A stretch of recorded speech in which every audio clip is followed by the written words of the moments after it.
um negócio aqui. Só um minuto, que eu já volto. Eu no canal Dons, gente, hoje com o Fernando de Souza Pereira, ou Fernando de Maria, nessa live maravilhosa hoje.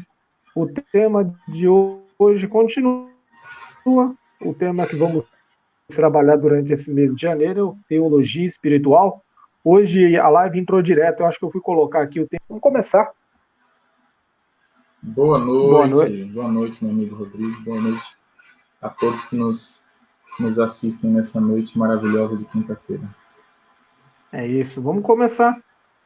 Esse nosso tema hoje, teologia espiritual, recordando o tema da semana passada, que foi na quarta-feira, onde falamos dos graus de Santa Teresinha. Vou até pedir para o Fernando comentar um pouquinho para a gente continuar, né, o nosso tema da semana passada. Sim. Bom, na verdade é a Teresona, né? A Teresona, Santa Teresinha do Menino Jesus, ela é, sem dúvida nenhuma, discípula de Santa Teresa d'Ávila. Porém, Deus quis que ela trilhasse um caminho um pouco diferente, né?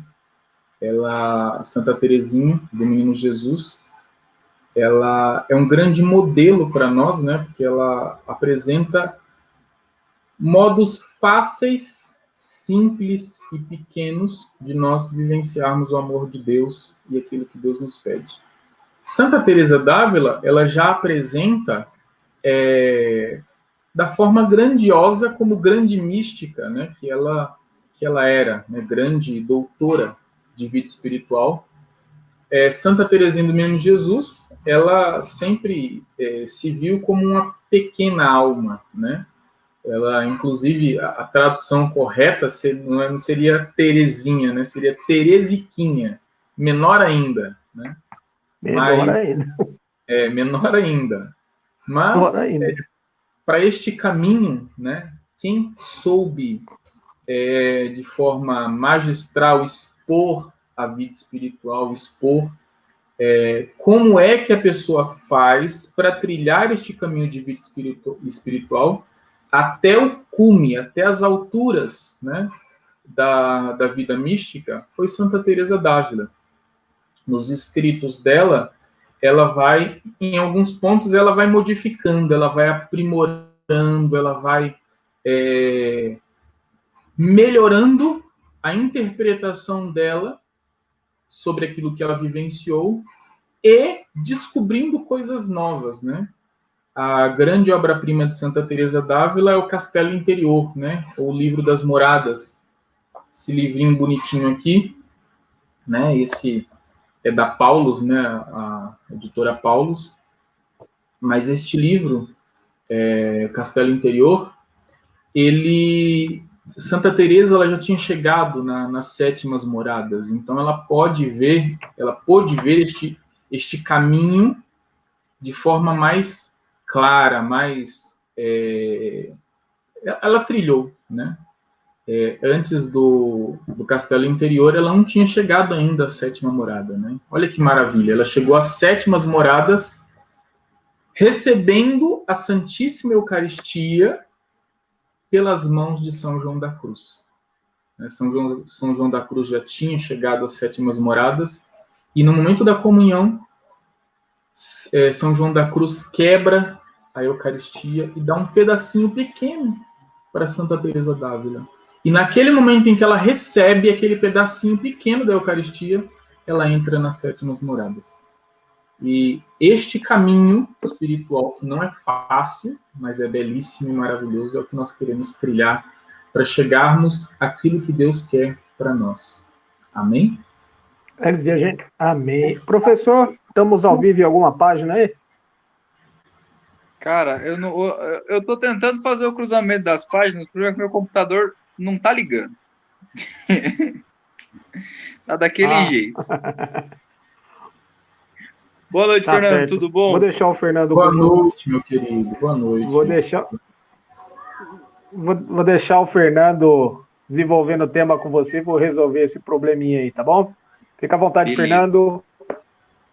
Vamos continuar, Dani. Vamos continuar esse encontro de hoje. Fica à vontade. Bom, nós trilhamos no último encontro, né, os passos pela visão, né, a visão tradicional, que são as 3 vias, né, a via dos principiantes ou a via purgativa. A segunda é a via iluminativa ou a via dos progredidos. E a via unitiva, né, que é a via de união com Deus, a via dos perfeitos, né, na colocação tradicional. Nós tratamos basicamente da primeira e a segunda vias, né, que é a via purgativa e a via iluminativa. Nos graus de oração, né, os 9 graus de oração, nós tratamos dos 4 primeiros, né, de forma muito sucinta, nós não aprofundamos nenhum dos graus de oração. E nas moradas de Santa Teresa d'Ávila, nós tratamos até a 3ª morada, né? Porém, nós deveríamos tratar agora das 4ª moradas. Porém, eu creio que seria muito mais produtivo para nós nós, de fato, trilharmos esse caminho, né? Qualquer um que tiver curiosidade de saber como é que se faz para chegar às 7ª moradas, a saber conhecer esse caminho, eu recomendo, de modo especial, a leitura do próprio livro de Santa Teresa, O Castelo Interior, né? Um livro maravilhoso também, Quero Ver a Deus, do Frei Maria Eugênio do Menino Jesus, né? É beato da igreja, ele trabalha nesse livro as moradas de Santa Teresa, né? O caminho, o percurso de vida espiritual. Ele explica muitas coisas que, de certa forma, Santa Teresa não era teóloga, né? Ela era uma pessoa que experimentou. A teologia de Santa Teresa era a vivência prática dela. Ela experimentava e ensinava, né? Então, o Frei Maria Eugênio do Menino Jesus, ele aborda alguns temas de uma forma mais teológica, né? Mais apresentando alguns detalhes que muitas vezes Santa Teresa não conseguiu colocar, até pela ausência, né, do conhecimento teológico. Tem esse livro também, que eu já citei em outros momentos, né, que é o Tanqueray, Compêndio de Teologia Cética e Mística.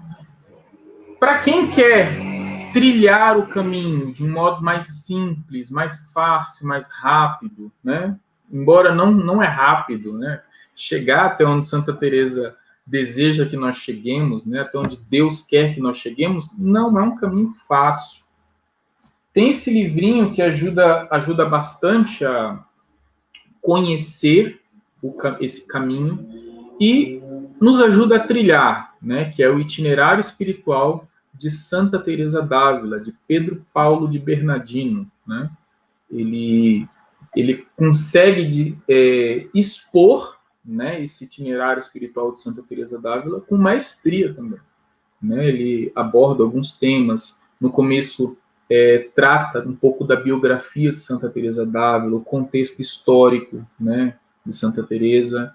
Ajuda bastante a nós trilharmos esse caminho, porque mais do que conhecer os livros, conhecer esse caminho, é trilhar esse caminho, né? Santa Teresa, como eu disse em outro encontro, ela teve muita dificuldade em encontrar mestres que a ajudassem, né? Mas ela conseguiu trilhar com a dificuldade, muitas vezes quebrando a cabeça, sofrendo. Santa Teresa sofreu muito, muito, muito, muito.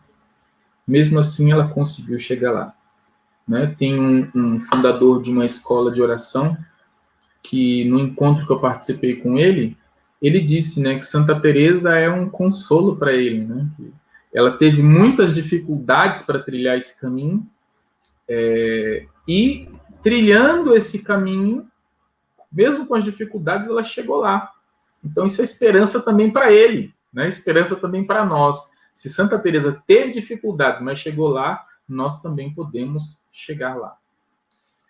Então, eu acho melhor nós pegarmos o começo, vermos os pontos importantes que seria bom nós aplicarmos na nossa vida e irmos crescendo de via em via, morada em morada, grau de oração em grau de oração. Isso é conteúdo para estudar por muito tempo, né? Mas eu sei que nem todos têm tempo para dispor assim para estudar esse tipo de coisa.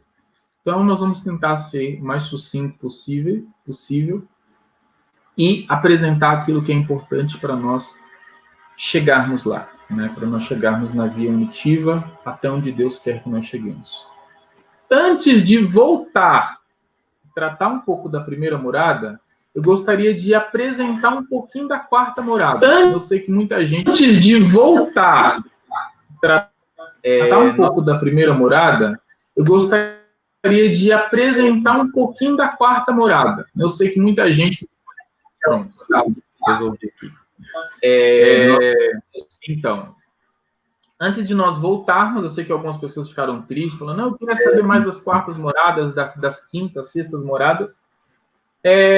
Eu vou apresentar para vocês um pouquinho as quartas moradas. É um pouquinho...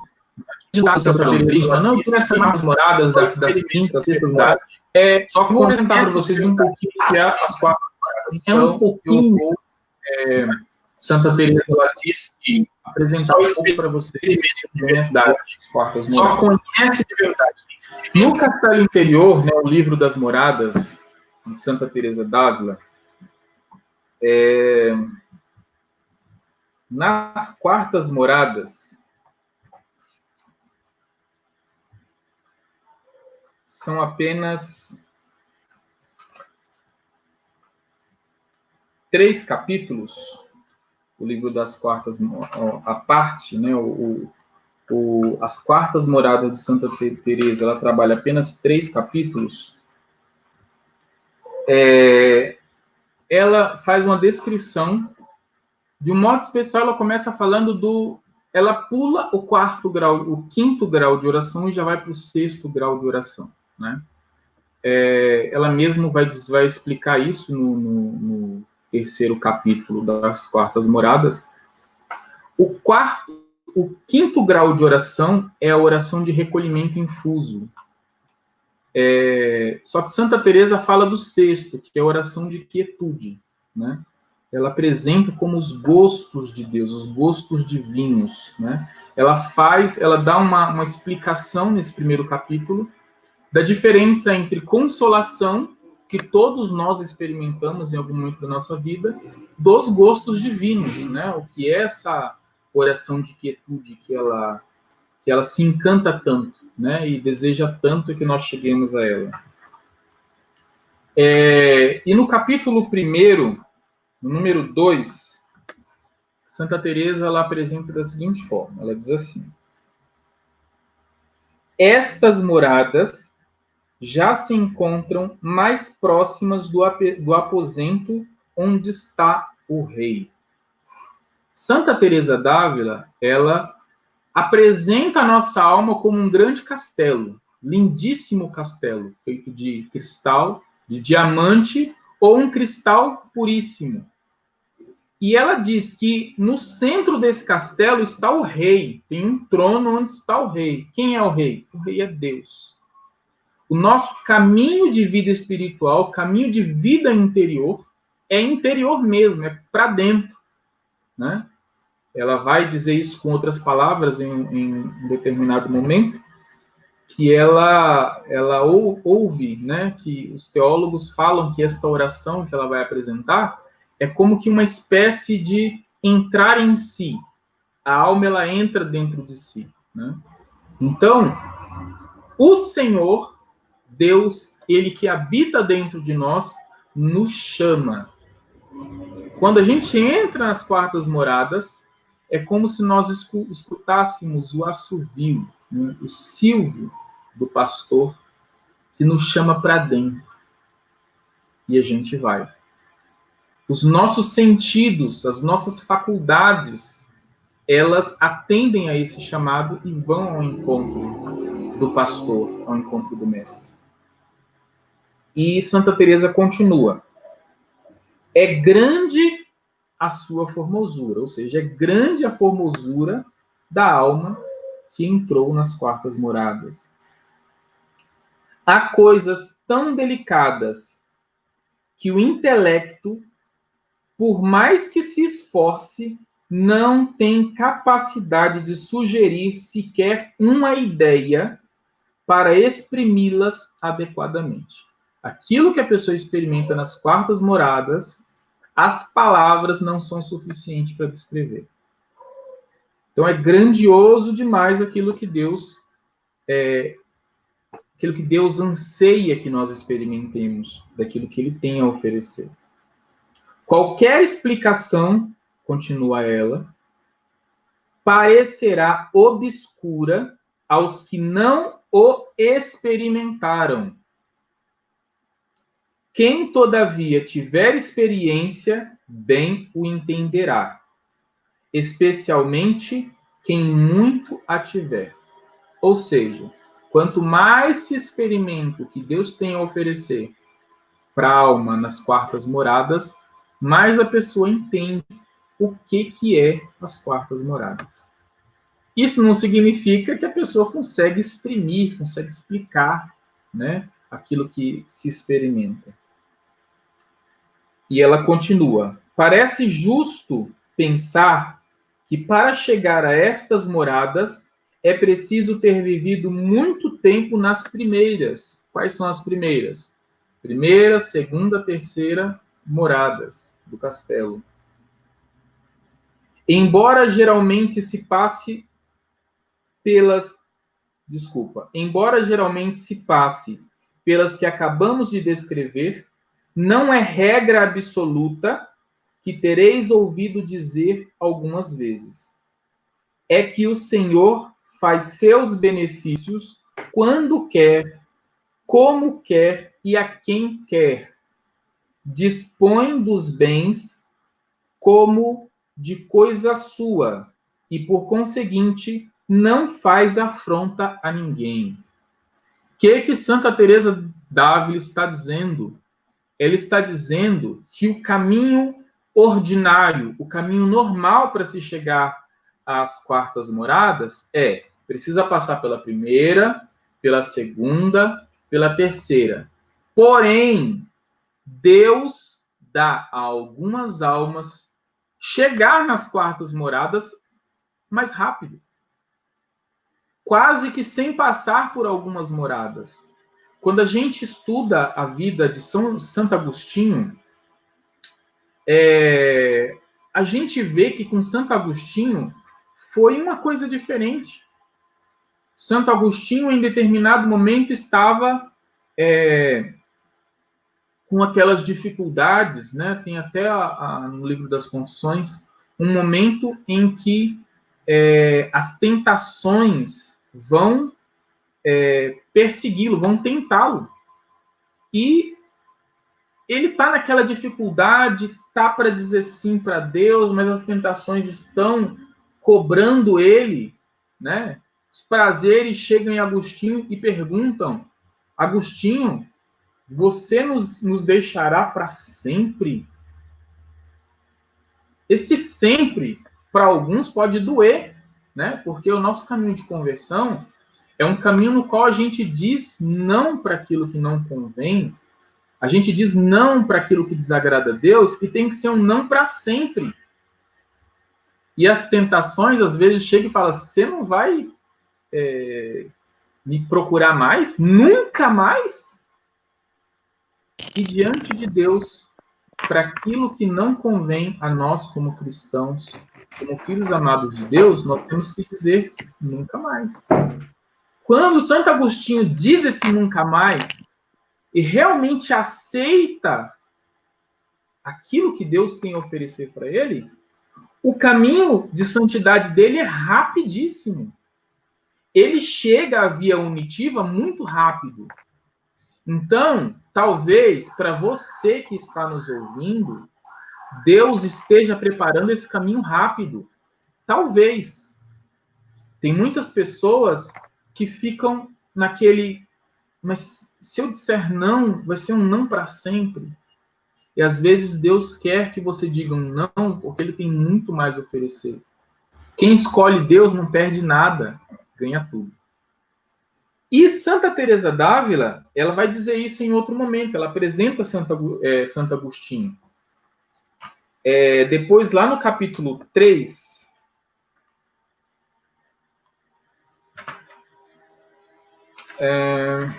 no capítulo 3, diz assim,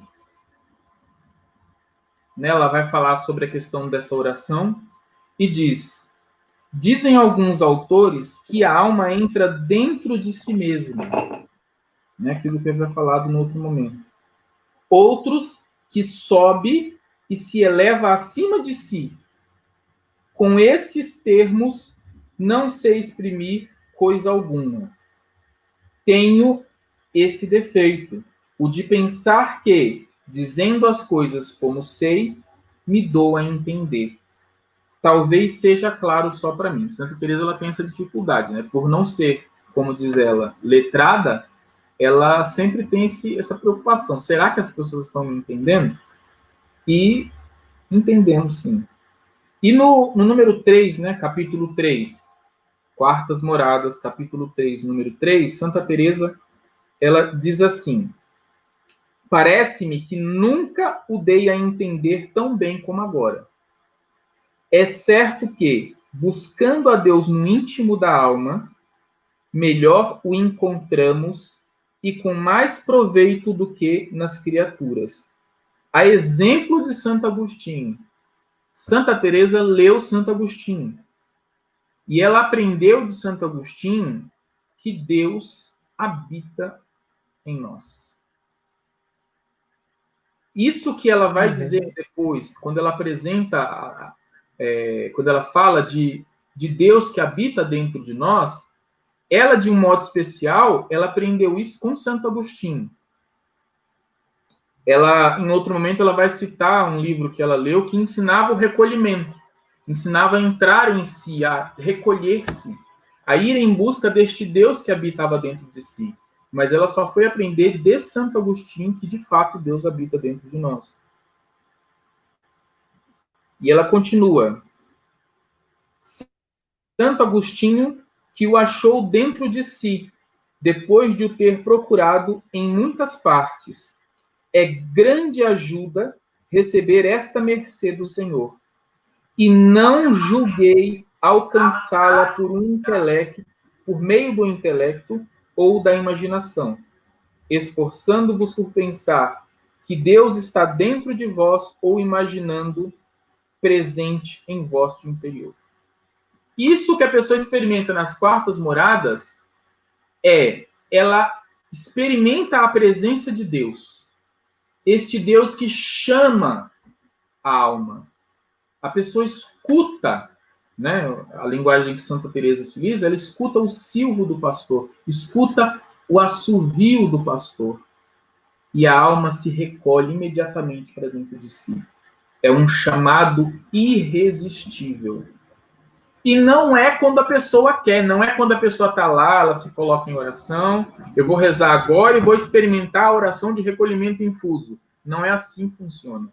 É quando Deus quer, na hora que Deus quer. É Deus que começa a agir nas quartas moradas. Deus é o agente principal nas quartas moradas.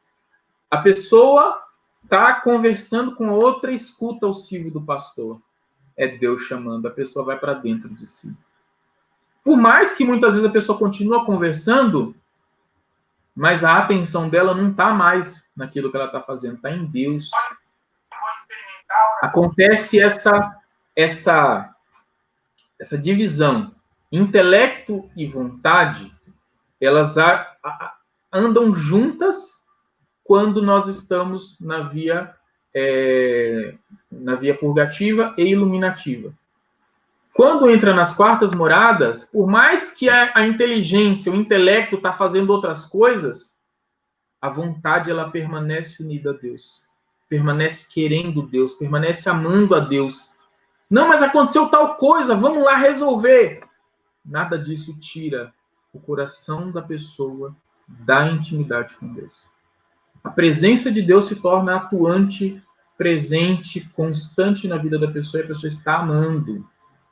O amor de Deus está no coração dessa pessoa, perene. Por isso que numa das perguntas que nós tivemos no último encontro, a pessoa falava, como é que é a efusão do Espírito Santo nas quartas moradas? A efusão do Espírito Santo nas quartas moradas, ela é perene e constante. Aquilo que muitas vezes algumas pessoas experimentam de efusão do Espírito Santo em momentos distintos, nas quartas moradas é perene, é constante. Então, Santa Teresa d'Ávila, ela apresenta, né, no Castelo Interior, ela vai apresentar que essa vivência da intimidade com Deus nas quartas moradas é grandiosíssima. Mas, para nós precisamos trilhar esse caminho e chegar lá. Então, para quem está começando, para quem não sabe, né, que morada que eu estou, eu vou fazer uma descrição do que é a primeira morada. Como saber se eu estou na primeira morada ou não? Oi? Deixa eu te atrapalhar antes de você fazer essa descrição. Não estou conseguindo. Assim, eu estou formulando da melhor forma possível, mas eu não consegui de uma outra forma. Vamos lá. Então, a gente pode pensar que a quarta morada, ela está muito ligada à vida daqueles santos mais místicos, né? Aqueles santos, por exemplo, São João Maria de Montfort, que escreveu o Tratado da Verdadeira Devoção, São Padre Pio, e aí me veio agora na mente, eu acho que é São João 23, São Leão 13, acho que é São Leão 13, não tenho certeza, que conta a história que ele, numa Santa Missa, ele, dado momento da missa, ele tomou uma decisão e ele dá a expressão que eu li, não vou me recordar o título do livro, ele bateu com a mão na cátedra como se estivesse tomando uma decisão. Então, né, o Santo Padre, na época, ele estava atento àquilo que ele estava fazendo, né, ao ofício, mas o espírito dele estava muito mais ligado a uma decisão espiritual do que o físico. Né? Então, a quarta morada era muito ligado a essa parte espiritual, aos santos mais místicos, a gente pode pensar assim. Bom, aí tem a questão, por exemplo, você falou a respeito da decisão, né? Santa Teresa d'Ávila, ela apresenta, né, ela vai usar o termo de determinada determinação.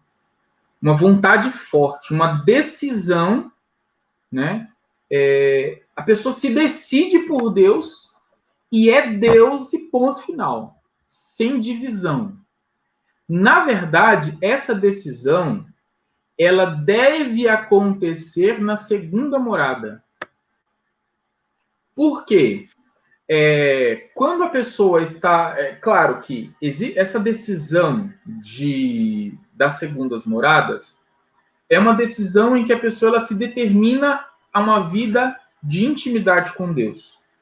Essa vida de intimidade com Deus, ela tem vários aspectos, né?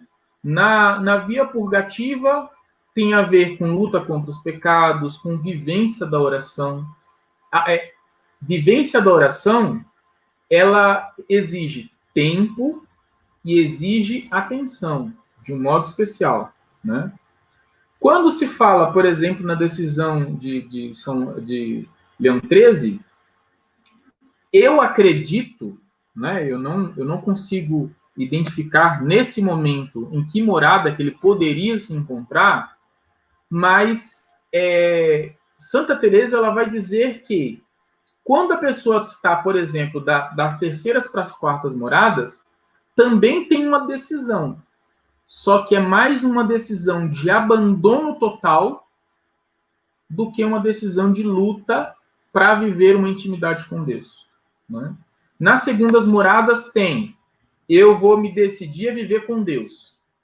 Da terceira para as quartas moradas eu vou me decidir que não existirá nada na minha vida que não seja de Deus e não seja em Deus. Né? Por mais que nós tomemos essa decisão antes dessa passagem das terceiras para as quartas moradas, os nossos apegos, eles vão acabar vencendo a nossa decisão. Porque via purgativa, ela é uma via de purificação. Existem algumas coisas que nós devemos fazer. Por exemplo, né, eu inclusive elenquei aqui 5 pontos que a pessoa que está na via purgativa precisa colocar como ponto fundamental da sua vida de hoje em diante. Ponto número 1, oração.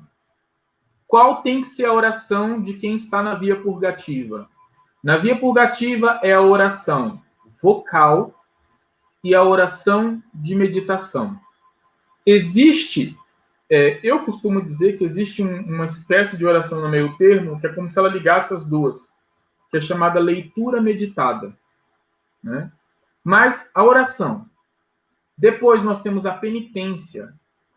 Hoje, essa questão da penitência, ela está, de certa forma, sucateada. Não se fala de penitência. Né? O que muitas vezes se fala de penitência é, digamos assim, é muito superficial. Né? A penitência, ela tem em vista uma...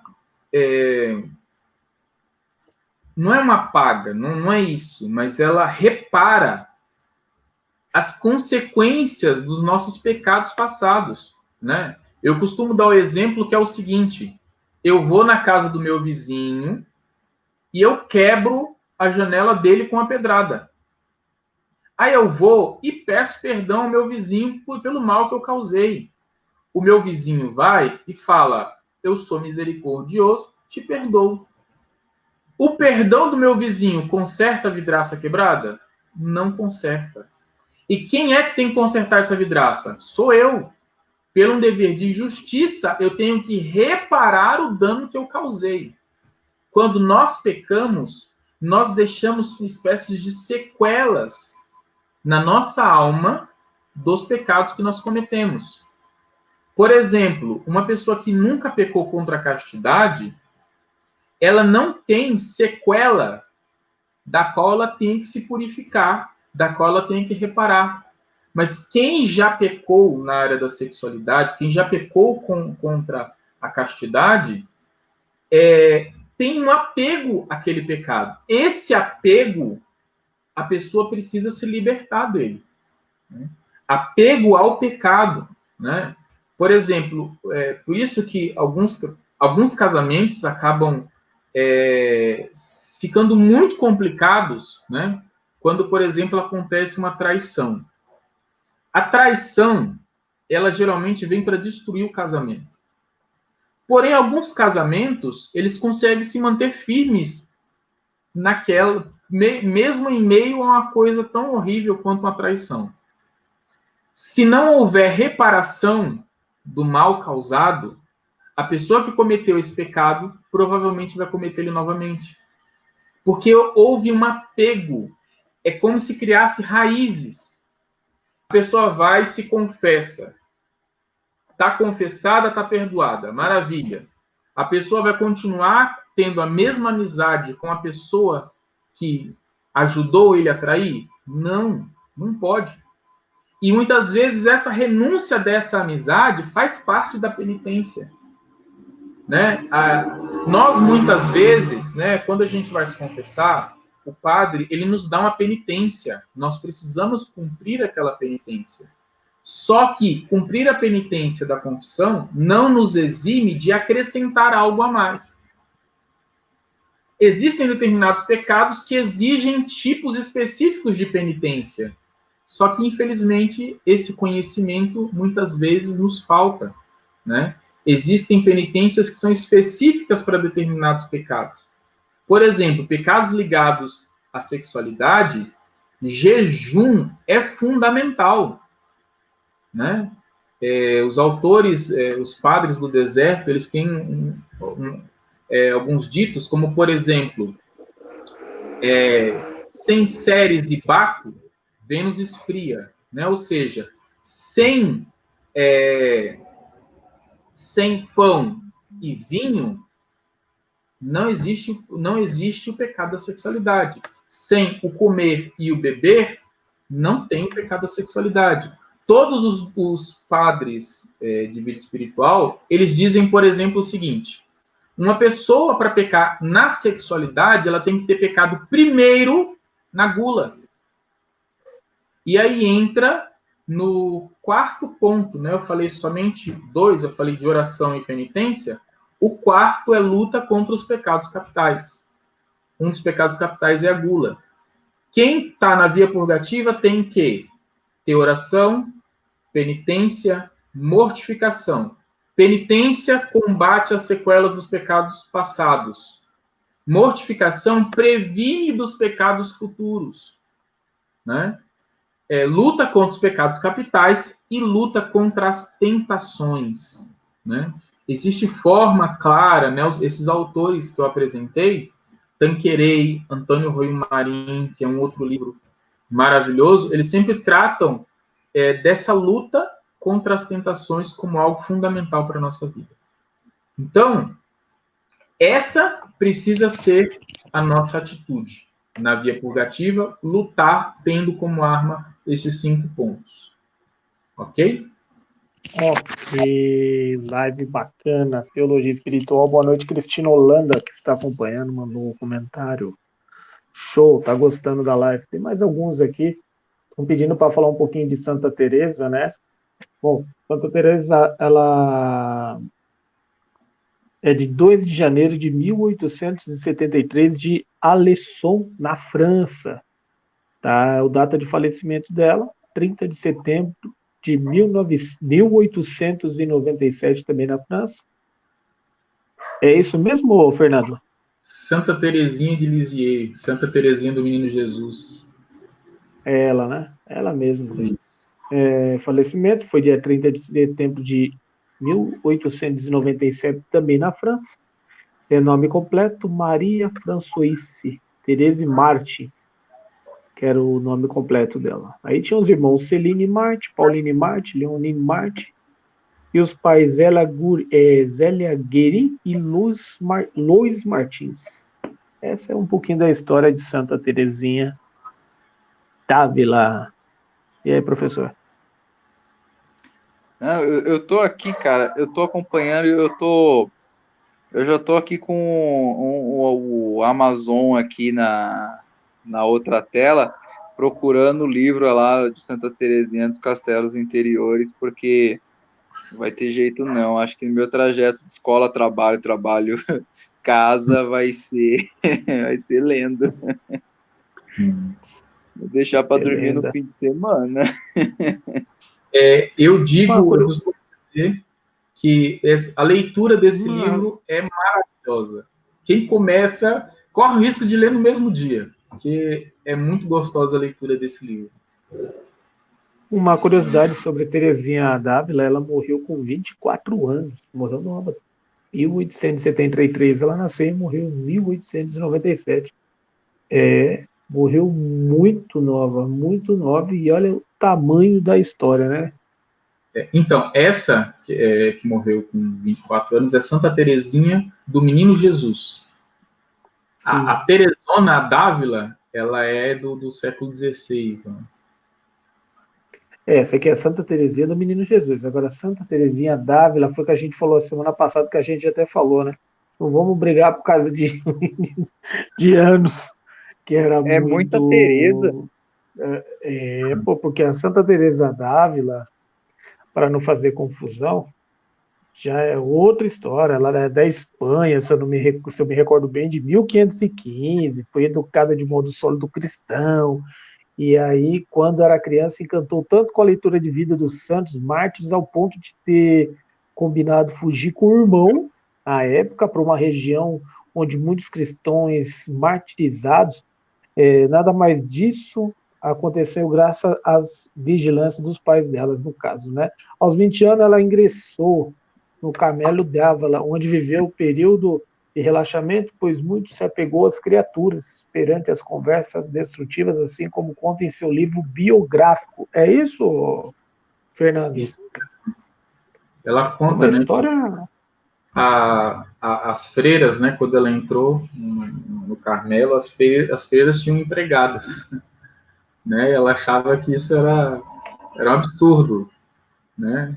E ela fundou, né, o Carmelo Descalço, né? Que vivia uma pobreza, né? E vivia uma meditação muito mais profunda, né? Em relação ao próprio Jesus, né? Que nasceu pobre, morreu pobre e nu, né? Então ela buscava se identificar também dessa forma, né? Ela também, ela morreu em 15 de outubro de 1582, aos 67 anos, né? E em 1622 foi proclamada santa, e o segredo dela foi o amor. Conseguiu fundar mais de 32 mosteiros. Isso é um pouco da história dela, senão a gente vai contar tudo aqui. Os principais livros foi que nem ele falou já o livro, né? E tem também o livro Caminho da Perfeição, né? Que é o pensamento sobre o amor de Deus, e o Castelo Interior, a vida.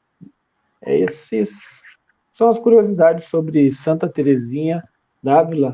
Se a gente for falar aqui, a gente vai contar a história do livro dela todinha, uma história maravilhosa de Santa Teresinha d'Ávila. Gente, agora eu vou continuar aqui, agora procurando essas perguntinhas da galera que eles vão mandando, né? Tinha uma pergunta realmente sobre Santa Teresa d'Ávila, e a Ione, é o nome da pessoa, ela pergunta a seguinte: como foi que você começou a se interessar, Fernando, por leituras de livros como de Santa Teresinha d'Ávila? Ou você já tinha o costume na leitura de livros católicos? E qual você recomendaria a ela? É a pergunta da Ione, que também peço para comentar do lado esquerdo aqui, para a gente jogar essas perguntinhas legais na tela. Bom, digamos assim, eu não fui muito bom de estudos na minha vida, né? Eu terminei o ensino médio, né? Não faz muito tempo, tive muita dificuldade nos estudos, evasão escolar, e eu aprendi a ler, a tomar gosto por leitura, lendo as Sagradas Escrituras, né? Quando eu tive a minha primeira experiência com Deus na igreja, né? Numa missa de crisma. Depois eu fui participar da Renovação Carismática Católica, que incentivava a leitura das Sagradas Escrituras, né? E sempre citava alguns livros, falava de algumas coisas, né? E eu sempre tive esse desejo de compensar o tempo perdido, né? Eu também fui batizado, já era adulto, né? Eu não tive essa vivência de berço, né? Lendo as coisas e ouvindo pregações, numa determinada pregação de um grande amigo meu, casou há pouco tempo, né, o Luiz Felipe, ele falou as moradas. Aí eu falei, moradas? Aí eu não entendi direito o que era isso, moradas. E fui pesquisar, né? Pesquisar sobre moradas, e foi a partir dessa palavra, moradas, que eu comecei o meu estudo sobre vida espiritual, né? Aí eu conheci o Castelo Interior de Santa Teresa d'Ávila, que inclusive é o mesmo, né? É o mesmo que está surrado desse jeito. E eu li esse livro muito rápido, né? Eu li do começo até o fim e me encantei. Eu me encantei. Só que eu ainda não tinha a consciência de que isso era para nós. Eu não tinha essa consciência. Para mim era contando a história de como Santa Teresa d'Ávila experimentou essas coisas grandiosas, né? Daí, estudando, vendo alguns autores que falavam sobre Santa Teresa, conhecendo um pouquinho de São João da Cruz, Santa Teresinha do Menino Jesus, outros autores do espiritual, fui me aprofundando, né? Entrei no curso de teologia, né? Eu tive a alegria de estudar por 2 anos com os hoje diácono Edson e diácono Robson, né? E lá na teologia a gente já partilhava isso, né? Já partilhava essas maravilhas, né, de Deus. Então eu fui me aprofundando, né? Quando eu comecei a faculdade, a minha lista de livros que eu ia ler naquele ano era, se não me engano, era mais ou menos 70 livros que eu ia ler naquele ano. Eu tinha um ritmo de leitura muito grande. E quando eu comecei a teologia, essa lista foi por água abaixo, né? Os livros da teologia, diferentes, mas também muito ricos, e eu fui me dedicando aos livros da faculdade. E não deixei em nenhum momento o estudo dessas coisas, né? Eu sempre tenho utilizado aquilo que eu aprendo na teologia para aplicar na teologia espiritual. Que o primeiro beneficiado disso sou eu, né? Então, e o meu maior desejo é fazer com que as pessoas experimentem também essas maravilhas, né, que Deus tem para nós. Amém?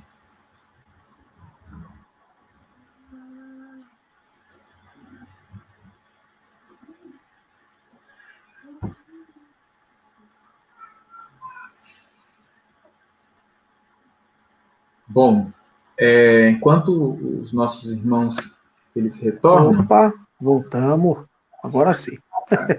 Deu uma pequena travada, mas estamos por aqui. Bom, continuando aqui esse bate-papo bacana, é uma formação, né, professor? Uma formação, toda semana é uma formação. Cada encontro que passa, a gente se sente naquela sala de catequese lá na igreja, antigamente, para ter a nossa aula de catequese, que é um aprendizado maravilhoso. Enquanto o Fernando partilhava, eu fui atrás aqui do livro, e aí eu encontrei no Amazon, como eu falei, só que às vezes a gente tem receio de comprar, não tem uma galera que tem receio de comprar, no site da Americanas também tem. E assim, tá um valor aí entre 36 a 50 reais, encontra lá o livro na Americanas. Então, quem se interessou assim como eu, dá uma corrida depois que acabar a live, que o Fernando terminar, vai lá no site da americanas.com e encomenda o seu e, como eu posso dizer, devora o livro, né, tão rápido quanto possível.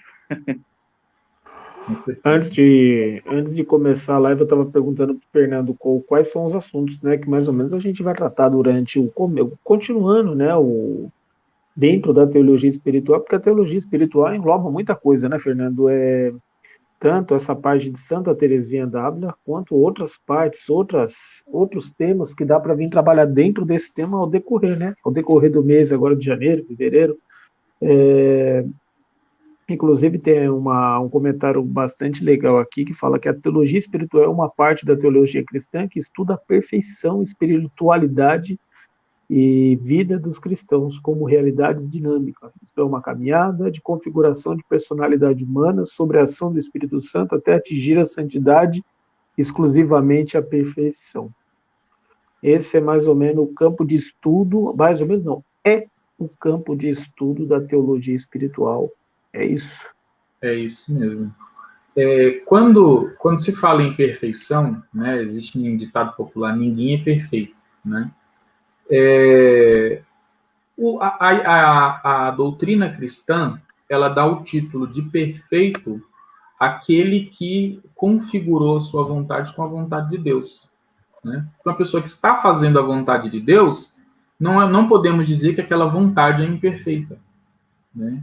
Então a pessoa conseguiu configurar a sua vontade, os seus atos, ela configura com os atos de Deus, né?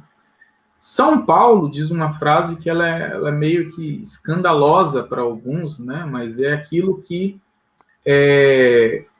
configura a vida unitiva, né? Que é a vida de união com Deus. São Paulo diz: vivo, mas não eu, é Cristo que vive em mim.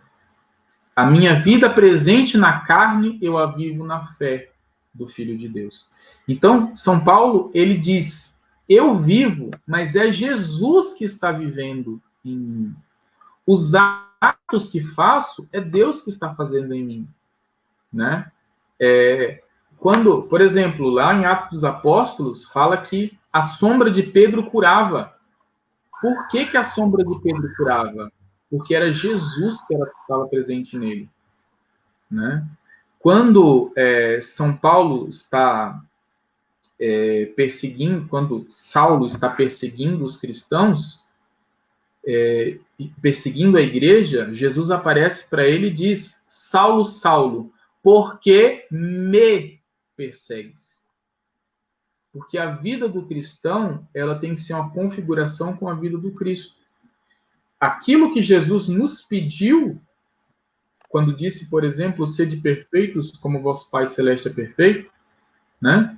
Aquilo que ele nos pediu, nós precisamos nos esforçar para chegar lá. Existe um esforço que é nosso, que nós devemos fazer, né? A concretização dessa palavra parte de Deus, mas é uma correspondência ao nosso esforço primeiro, né? Nós damos o passo em direção a isso e é Deus que vai realizando em nós. Muitas vezes a gente luta contra determinados pecados na nossa vida e a gente deixa, por exemplo, de pedir para Deus ajuda para vencer aqueles pecados. Isso faz parte também da luta por uma vida espiritual sadia. Confiar em Deus, saber que nós somos fracos. E nesse começo, a gente vai crescendo, vai aprendendo, vai tendo intimidade com Deus, e essa intimidade com Deus nos coloca em condições de receber essa graça maior, que é a vida espiritual mística, né? Quem entra nas quartas moradas experimenta essa mística, que é Deus mais agindo do que a pessoa. Amém? Amém. Bom, durante o dia, anunciamos aí o Fernando, ele fez uma doação de 2 tercinhos para nós, para quem acompanhasse a live, tanto dele quanto uma live da Santa Missa e com intercessão do Beato Carla Kutz, né? A missa vai ter com certeza aí quase 1000 visualizações já, essa Santa Missa do Beato Carla Kutz. Bom, o tercinho do Fernando, eu conversando com o professor José Paulo, como foi muito em cima, assim, muito em cima, para fazer alguma coisa, fazer uma divulgação legal, nós vamos deixar para a próxima semana o tercinho do Fernando. A gente vai deixar para a próxima semana. Quem entrar na live vai colocar os nomes do comentário, o principal aqui do lado esquerdo. E aí a gente vai sortear durante a live. O Fernando vai fazer o sorteio lá. Já no da missa que a gente colocou nos comentários, a vencedora aqui foi Toninha Moreira, tá? Toninha Moreira. Ela é lá da paróquia Santos Apóstolos. Ela está nos comentários da transmissão aqui, tá? Depois eu vou tentar fazer um contato com ela e passo posteriormente ao Fernando, tá? A Toninha Moreira. Ela é aqui de Itaquaquecetuba, e assim vai, o perfil dela tá aqui. Eu cliquei nele aqui para dar uma olhadinha, mas a vencedora foi ela, Toninha Moreira, é isso mesmo. Toninha Moreira é o nome dela. Ela é aqui de Itaquaquecetuba, ela ganhou um tercinho do Beato Carla Kutz, bem bacana. Já agradeço desde já o Fernando e a esposa pela simplicidade, pela generosidade de oferecer uma pequena lembrança para quem acompanha, assim também estimulando as pessoas a participar também, né? Bem bacana, gente, bem bacana essa iniciativa. E quarta-feira tem uma surpresa aí, viu? Não sei se ele sabe, tem uma surpresa aí, o sim que eu dei com a esposa do Fernando. Quarta-feira, o sim que... Ela vai falar da intercessão de Nossa Senhora na vida dela, no testemunho dela. Vai ser às 22 horas aqui no canal Dom, dentro do sim que eu dei, vai ser bacana. Próximas semanas aí promete, viu? Fortes emoções estão por vir. Hoje já tivemos 2, 3. E hoje quase morreu do coração meio-dia. Aí mais uma agora à noite, agora de novo. Semana promete. Tá certo? Bom, próximos encontros com o Fernando ficou toda quinta-feira às 22 horas. próximo tema ainda é teologia espiritual. O tema, ele vai passar o tema, ele vai dar uma olhada no tema, mas eu creio que ele vai continuar desenvolvendo o mesmo tema no momento, né, Fernando? Sim. Eu ia continuar a começar, na verdade, a tratar de forma mais profunda da primeira morada, mas a gente deixa para o próximo encontro, a gente vai tratar da primeira morada para viver bem, para ir para a segunda, para viver bem, para ir para a terceira, para a gente chegar até as sétimas moradas por vontade de Deus. Isso, e como vocês estão vendo, a gente não bate uma hora de live. Como é um encontro formativo, a gente vai bater aqui o período de uma aula de 50 minutos, que é para você poder assistir depois, tanto pelo YouTube, vocês vão poder entrar lá no canal do YouTube e acompanhar esta mesma live formativa Teologia Espiritual, e os próximos encontros terão a mesma duração para o quê? Para a gente fazer um catado para vocês poderem acompanhar depois. Claro que tem gente que não pode assistir na hora, mas muita gente assiste no dia anterior. E isso facilita para as pessoas acompanhar tanto no YouTube quanto nas nossas páginas. Então, sempre vai ser assim, uma live tranquila, uma live bem legal, com algumas perguntinhas, e ó, a formação em cima, sempre caderninho e Bíblia do lado e computador.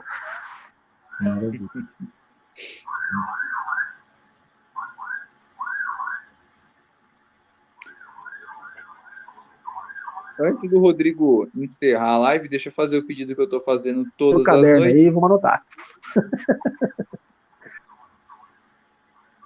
Vamos lá, antes do Rodrigo encerrar, deixa eu fazer os pedidos que eu estou fazendo todas as noites.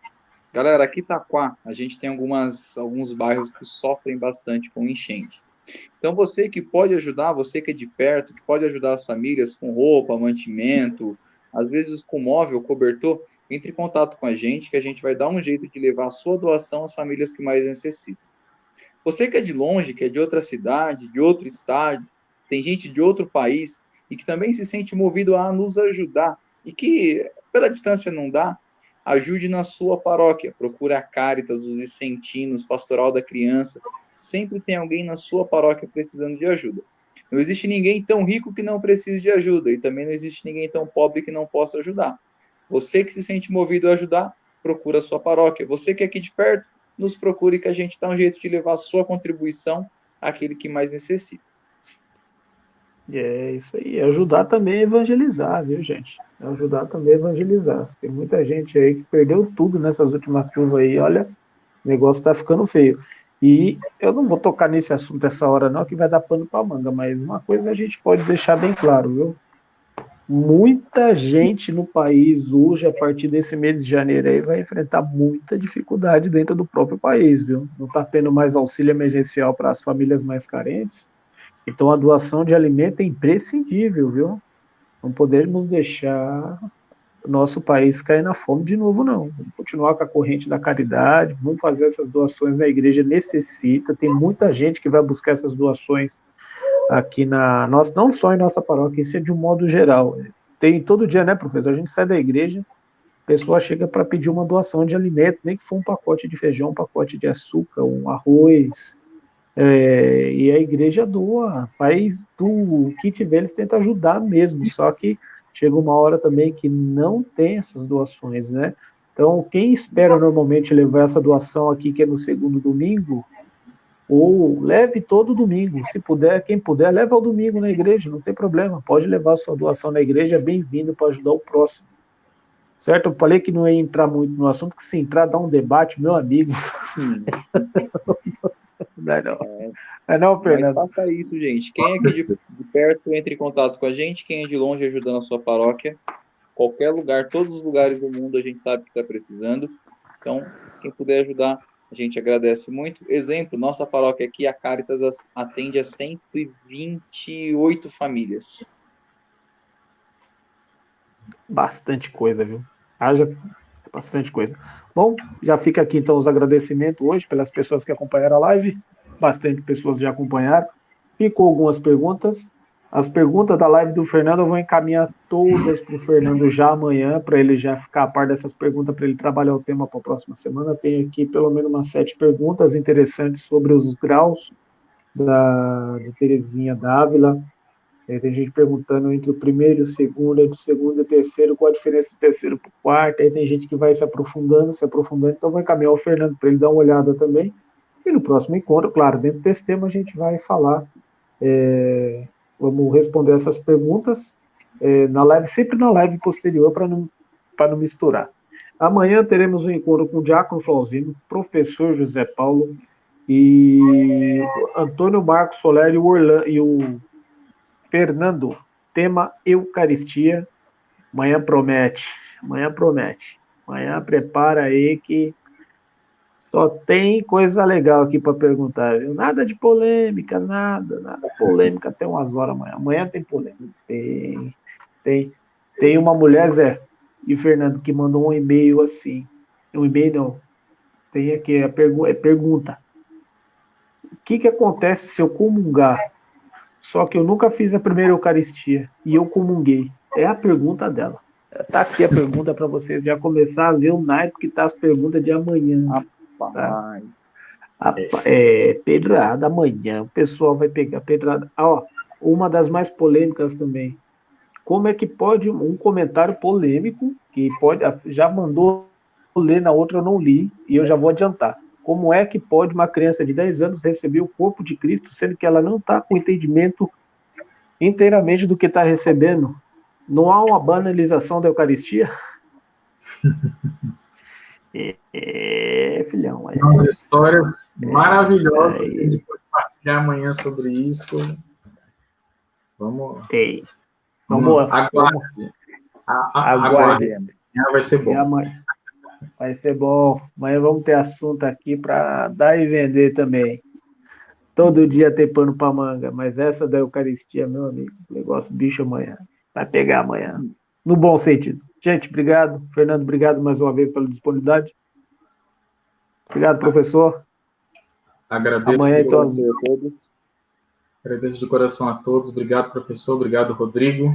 Obrigado a todos que nos assistem nessa noite. Encontro maravilhoso. Até amanhã. É isso.